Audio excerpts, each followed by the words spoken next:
This morning, Denmark's Prime Minister has praised the people of Greenland for their resilience amid mounting pressure from the Trump administration to take control of the semi-autonomous Danish territory.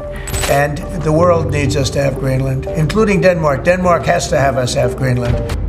While the world was fixated on power struggles between superpowers, Canada quietly pulled off one of the most surprising geopolitical plays in recent Arctic history.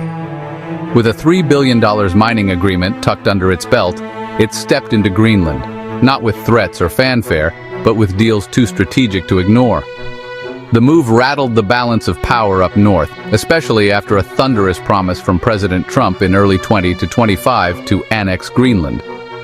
One way or another, And I think we're going to get it. One way or the other, we're going to get it. that speech may have grabbed headlines, but behind the scenes, Candor had already locked in partnerships with Greenland and the European Union. And just like that, the Arctic's future wasn't being shaped by a single dominant force. It was being negotiated by those who knew how to play smarter. After reclaiming the presidency in November 2024, Donald Trump wasted no time revisiting a list of unfinished ambitions. Some were familiar: a southern border wall, an elusive peace in Ukraine. But one stood out for its sheer boldness, annexing Greenland. What do you feel about Trump? What the stupid human in the world like a Trump. By March 2025, his rhetoric had taken a sharp turn. During a charged address to Congress, he shifted from transactional talk to outright claims calling for control of the island beyond mere access. Behind closed doors, the National Security Council revived two documents from the Cold War era. One outlined protocols for closing the Arctic gap under President Eisenhower, while the other suggested updates to the THU radar belt drafted in the 1980s. Both hinted at a serious push for ownership or long-term control involving Denmark. Trump's new Arctic campaign wasn't fueled only by military strategy. It was backed by a deep hunger for Greenland's natural resources. Pentagon leaders argued that Greenland's northern coast disrupted radar detection by creating a blind zone, shielding Russian submarines from early tracking. Yet analysts pointed elsewhere. Beneath Greenland's icy surface lay a staggering bounty: nearly 38 billion tons of rare earth elements like niobium, graphite, and zirconium, along with over 17 billion barrels of oil. Missouri Senator Josh Hull sounded the alarm, warning that if the United States failed to act, China would seize the advantage. The Trump administration framed Greenland's resources as essential to national security, urging Congress to fund a minerals-first strategy. But the message landed poorly in Nuuk and Copenhagen. The response from Greenlandic leaders was swift and candid. Officials voiced disbelief at Trump's posture, dismissing it as out of touch and deeply disrespectful. Dear President Trump, listen very carefully. Greenland has been part of the Danish kingdom for 800 years. It is not for sale. Let me put it in words you might understand. Mr. Trump, f*** off. One called it wild and weird, saying Greenland was not a prize to be auctioned off. Denmark's Prime Minister Mette Frederiksen made her stance clear, declaring that Greenland belonged to its people. A joint statement issued in mid-March 2025 left no room for misinterpretation.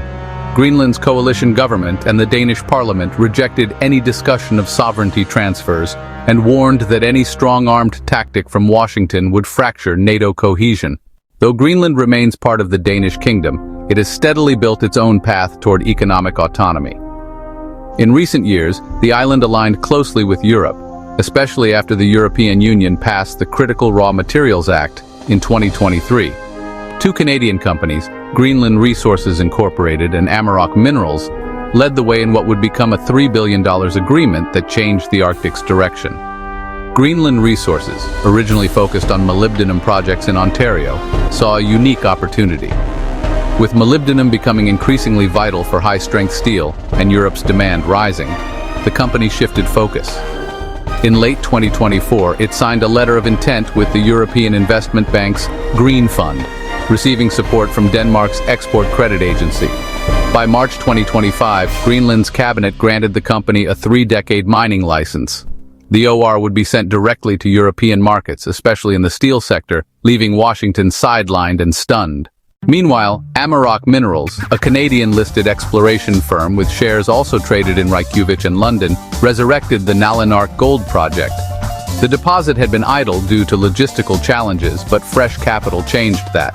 The company secured £45 million in funding, drawing investment from Denmark's investment arm, EFO, Norway's pension fund, and private equity groups in the UK and the US.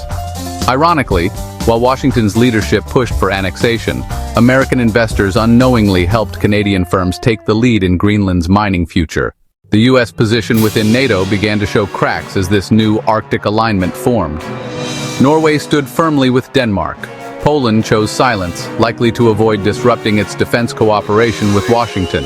Canada, however, issued clear warnings about the dangers of resource-based coercion. France took a more assertive approach, sending a nuclear submarine to patrol Baffin Bay and committing development funds toward building a Greenland airport. The message was clear. Europe was ready to protect its new Arctic interests. The consequences of the Canadian-EU deal reached beyond geopolitics and into the supply chains of American industry. Molybdenum, critical for building everything from electric vehicle frames to nuclear reactors, became harder for U.S. companies to source. The Inflation Reduction Act's clean energy incentives depended heavily on domestic battery production, and Greenland's absence from U.S. sourcing raised the material's risk profile. Defense contractors struggled as well. Lockheed Martin postponed its hypersonic missile tests. Raytheon turned to suppliers in Australia and Chile to fill gaps left by Greenland's pivot to Europe. Within Capitol Hill, opposition to Trump's Arctic approach gained momentum. Alaska Senator Lisa Murkowski warned that escalating tensions would damage the environment and jeopardize key alliances. Democratic senators from the Northeast introduced a proposal aimed at collaborative mining efforts. The State Department's attempt to secure joint development rights with Denmark and Greenland failed, widening Washington's diplomatic isolation. Canada, in contrast, expanded its Arctic blueprint, described by national outlets as the Arctic Hexagon. The strategy included mining hubs from Baffin Island to Greenland with support infrastructure tied to joint Canadian-American space operations. While Canada tolerated existing U.S. military presence, it remained wary of unilateral action that could provoke territorial disputes, especially over the Northwest Passage. Any sign of aggression could open the door for China to step in. With its mining policies and new battery export rules in Ontario, Canada positioned itself as a stabilizing power between American and European interests. Energy played a central role in this emerging Arctic power structure.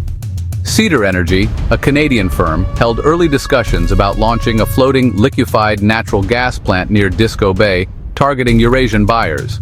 The project offered an alternative to U.S. LNG exports, which were under threat due to new restrictions imposed by the Trump administration. Germany, looking to reduce dependence on both Russian and American gas, viewed the Canadian Arctic project as a strategic solution.